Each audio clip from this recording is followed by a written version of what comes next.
நாளை கருப்பு கொடி இயக்கம் நடத்த வேண்டும் என்று சொன்ன பொழுது சகோதரி சொல்லிக் கொண்டிருந்த போது என் காதில் சொன்னார், நாளைக்குத்தானே சொன்னேன், நீங்கள் இன்றே போட்டுக்கொண்டு வந்து விட்டீரே என்று சொன்னார். நான் என்றோ போட்டுக்கொண்டு விட்டேன் இந்த கலரை. ஆனால் கொடி நாளை உயரும்.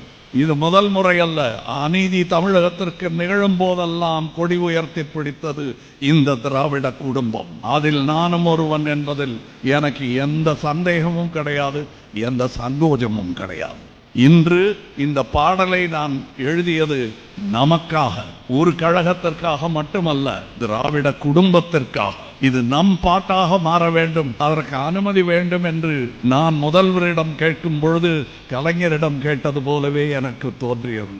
அவர் இருந்திருந்தால் என்ன சொல்லி இருப்பாரோ அதையே தான் இவரும் சொன்னார். அந்த புன்னகையின் சாயல் தானே இது. அதே சாயலை நான் இங்கே பார்த்தேன். எனக்கு மிக்க மகிழ்ச்சி. இதை நான் இந்த திராவிட பல்லக்கை தூக்குவதற்கு என் தோளை கொடுக்க வாய்ப்பாக எண்ணித்தான் நான் இங்கே வந்திருக்கிறேன்.